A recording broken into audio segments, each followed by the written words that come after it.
Salut, bienvenue dans cette nouvelle vidéo. Aujourd'hui, nous allons étudier les DAX, qui sont les Data Analysis Expressions, qui sont généralement utilisés dans Power BI et dans Excel. Donc, si vous êtes déjà familier avec les fonctions DAX dans Excel, ne craignez point parce que c'est exactement la même chose. Donc, cette DAX, aujourd'hui, va juste nous aider à créer ou bien à écrire des formules qui vont nous aider à faire des calculs tels que la somme, le min, le max, les counts, la moyenne. Donc aujourd'hui, nous allons utiliser les données des boutiques et des ventes pour créer des nouvelles mesures et des colonnes pour créer des fonctions DAX. Voilà notre donnée qui s'appelle le item DAX. Nous avons le item store qui contient juste les informations du produit. Nous avons aussi le item sales qui contient le nom du client et l'information du produit qu'il a commandé. Donc, nous allons juste venir sur notre barre de recherche saisie par BI.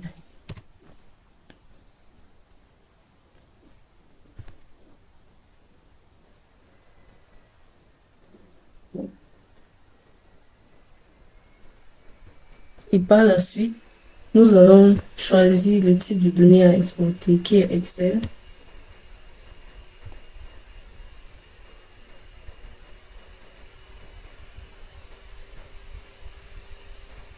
Je choisis tous mes deux tables parce que toutes ces deux tables seront utiles. Je vais les load. Je ne vais pas les transformer les données, donc je ne vais pas choisir transformer les tables.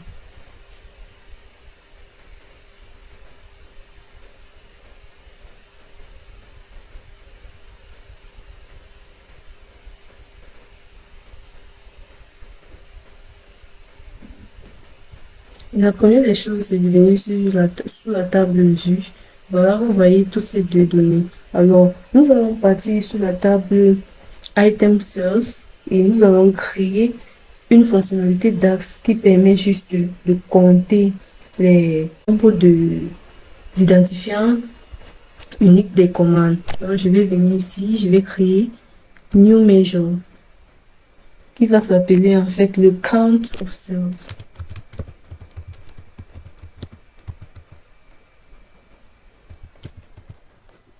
Sera égal au count du order ID.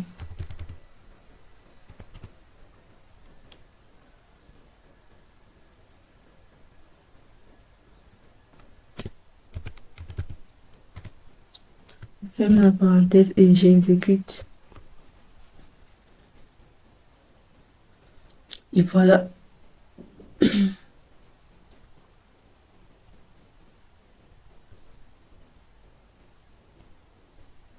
Oui, et voilà, le count of sales a été augmenté sur notre table.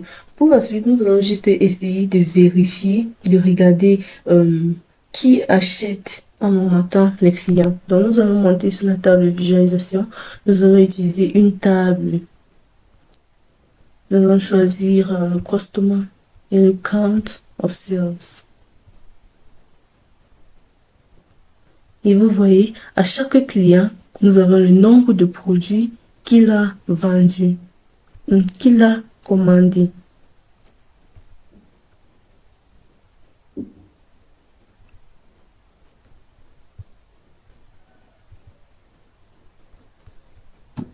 On peut augmenter la police de l'écriture.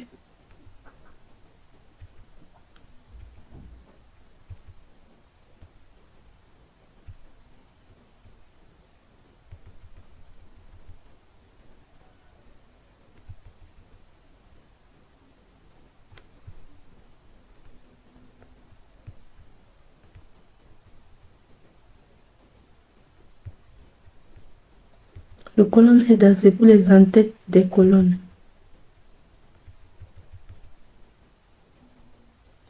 Et voilà.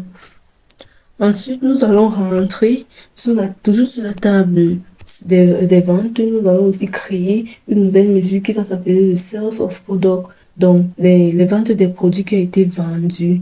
Nous allons calculer la somme de l'unité vendue. Donc, je vais venir ici, je vais créer une nouvelle mesure.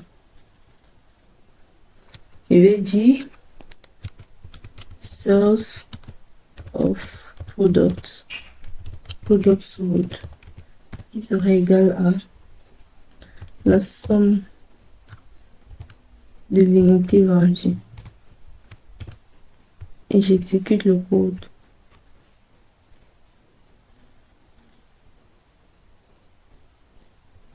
Et après avoir créé cette fonctionnalité, nous allons venir sur la vue de visualisation pour en fait regarder le produit le plus vendu.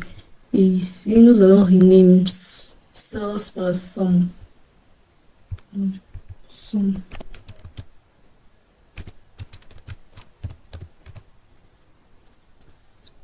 Donc, nous allons créer une nouvelle table qui va contenir le nom du produit et la somme des produits vendus. Là, je viens sur le label value, je change ça en 14. Et je monte sur le colonne header, je change ça en 14 aussi. Et voilà, nous pouvons voir que nous avons environ 3001 produits vendus. La somme, c'est 3001. Et à chaque produit, nous avons la totalité de combien de combien de produits ils ont vendus.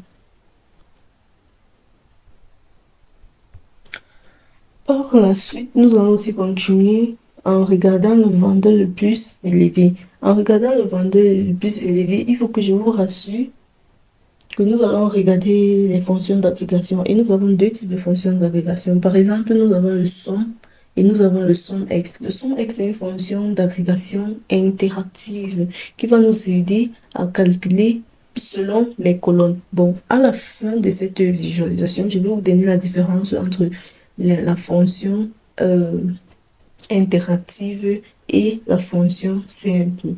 Après avoir créé cette table-là, nous allons ensuite partir sur la table de vue du Item Store. Nous allons en fait créer une table qui va nous aider, créer une nouvelle mesure qui va nous aider à identifier combien de bénéfices on va obtenir pour chaque produit vendu, en fait, ainsi que pour chaque unité vendue. Donc, ce que nous allons faire, c'est de venir, oui, ici, nous allons créer une nouvelle mesure qui va porter le prix, le coût du produit et l'unité vendue. Donc, je vais mettre ici profit. Profit égal à la somme. Je mets ça entre parenthèses.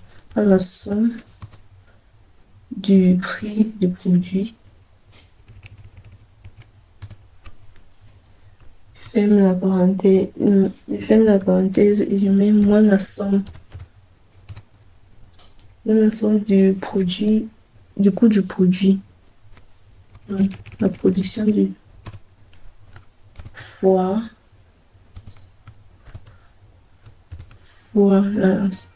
la somme de l'unité vendue.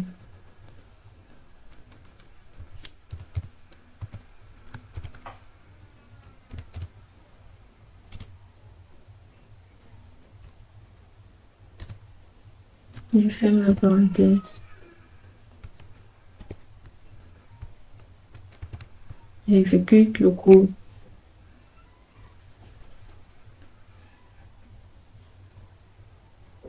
Voilà, la nouvelle mesure profit a été créée. Donc, je vais venir là, je vais créer une nouvelle table qui va nous aider à voir tous ces bénéfices. Donc, je vais venir, je vais choisir Customer. Parce que le bénéfice, en fait, c'est en fonction du client. Je vais prendre Customer et profit. Bon, il y a un problème à ce niveau. Je vois les profits sont négatifs. Donc, je vais rentrer ici. Je vais essayer de voir ça moins ça fois ça. C'est négatif parce que ça prend d'abord comme la multiplication est une priorité. Donc, ça a d'abord pris la multiplication moins maintenant la somme du prix. Donc, ce qu'on va faire, c'est d'augmenter une parenthèse ici et de retirer la dernière. Ensuite, on va exécuter. Et on va rentrer ici. Il y a eu des changements. Je viens là, je change le font en 14. Je pars aussi sur le colonne header, donc l'entête, c'est les colonnes, je mets 14. Voilà la nouvelle table qui a été créée. Pour chaque client, nous avons pour chaque client, nous avons eu de bénéfices. Donc, par la suite, nous allons partir sur la table Store toujours. Sur la table Store, ce qu'on va faire, c'est de créer une nouvelle colonne qui contient la table de profit. Je vais venir là. Je vais chercher New Column.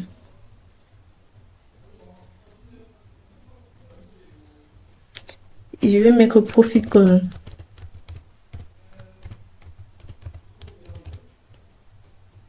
Égal à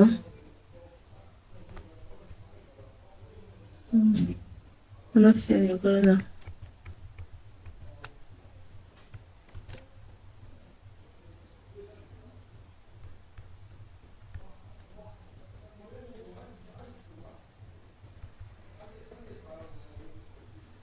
Donc, nous allons d'abord copier tout ce qui se trouve dans le profil. Copie. Je vais créer cette nouvelle colonne qui va contenir la fonctionnalité du profil. Et je vais exécuter.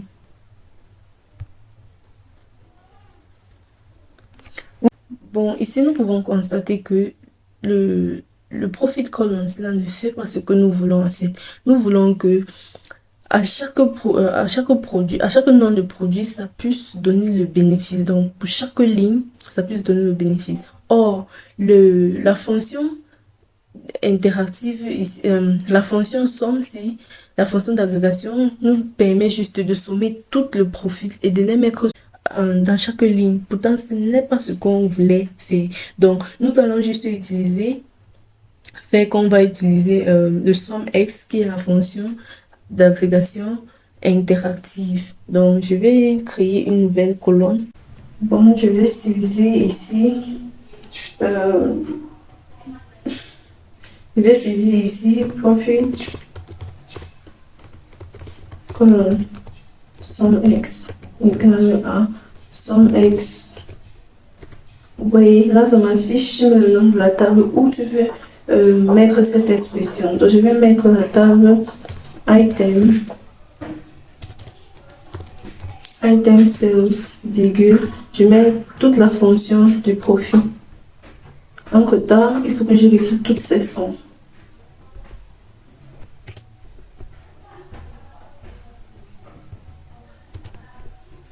Là, maintenant, je ferme la parenthèse et j'exécute cette fonction. Et voilà, vous pouvez constater ici que la somme ici est différente de celle-ci. Ce que ça fait en fait ici, c'est les fonctions d'axe d'agrégation simple essaient juste de sommer tout le profil, je dis bien tous les profils et les mettre sous forme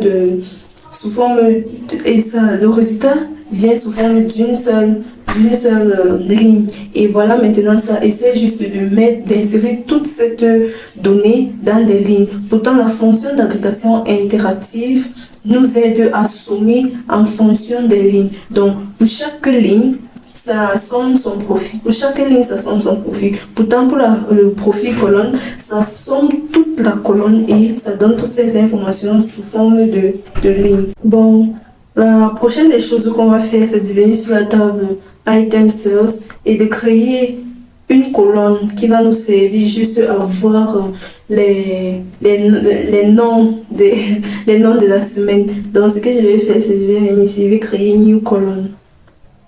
À la fin de la vidéo, je vais vous donner la différence entre la colonne et la mesure et aussi je vais vous donner la différence entre le DAX, les DAX functions d'agrégation simple et d'agrégation interactive. Donc je vais mettre ici weekday, day of week, week égale à weekday. weekday. Weekday, entre parenthèses, je mets le nom du... Je vais mettre là, date purchase.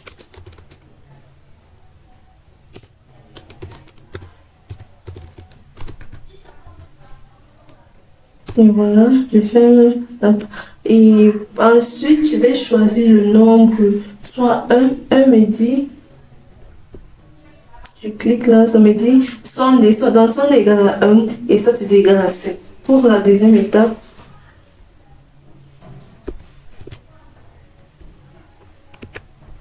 monde est égal à 1, sonde est égal à 7. Et pour la troisième étape, monde est égal à 0 et sonde est égal à 7. Moi, je vais préférer le 2 qui dit monde est égal à 1 et sonde est égal à 7. C'est plus facile là. Donc, je ferme la parenthèse et j'exécute le code. Voilà, on a créé une nouvelle table qui présente les jours de la semaine. Voilà Saturday qui montre 6, Sunday qui montre 7. Après avoir créé cette colonne, je vais venir pour visualiser les jours de la semaine. Donc ce qu'on va faire ici, c'est de venir là, choisir un diagramme en bas. Et par la suite, on va augmenter date purchased sur l'axe des abscisses. Et on va aussi choisir unit sold. On va mettre sur l'axe des ordres. Et voilà ce qu'on a comme résultat. Et on va essayer ici de filtrer jusqu'en mois et en jour. Donc je vais retirer l'année, le quartier, et il me reste le mois et la date. Et je peux encore filtrer en laissant juste la date. Voilà ce qu'on a. Et vous voyez, lors de cette visualisation, vous pouvez constater que bon, on a une visualisation en bas et on a sur l'axe des abscisses les jours de 0 à 32. On ne sait vraiment pas à quoi cette donnée nous aide. Donc, on a jusque 7 jours de la semaine. Donc, ce qu'on va faire maintenant, c'est de créer un autre type de visualisation toujours en bas qui représente juste les jours de l'année. Les jours qui représentent juste les jours de la semaine. Donc, je vais venir ici, je vais créer un nouveau banc. Je vais toujours mettre unit sold sur l'axe des abscisses. Et sur l'axe des ordonnées, je vais mettre day of week. Ici. Bon, et voilà. Voilà notre visualisation. Vous voyez que nous avons de 1 à 7. Et quand on parle des jours de la semaine, nous avons lundi, mardi, mercredi, jeudi. Donc c'est facile pour une audience non technique de comprendre cette visualisation. Et par la suite, je vais vous montrer comment utiliser les instructions if dans Power BI. Il suffit juste de... Ici, on va créer une nouvelle colonne. On va nommer cette colonne order site qui est égale à, entre parenthèses, qui est égal à if tu mets le nom de cette colonne que tu veux utiliser, unit sold. Unit sold is greater than, est plus grand que 25, virgule. Vous allez mettre le texte big order. Une virgule ou soit small order. Ce que cette instruction fait en fait, c'est comme quand vous mettez le if, vous mettez la table qui contient cette colonne ou bien la table où vous voulez écrire cette expression. Maintenant, vous choisissez la colonne où vous voulez effectuer ces changements. Donc par exemple, on a pris ici unit sold qui est l'unité vendue. Si l'unité vendue est plus grand que 25, imprime big order, sinon imprime small order. Donc, voilà. Et je vais exécuter le code.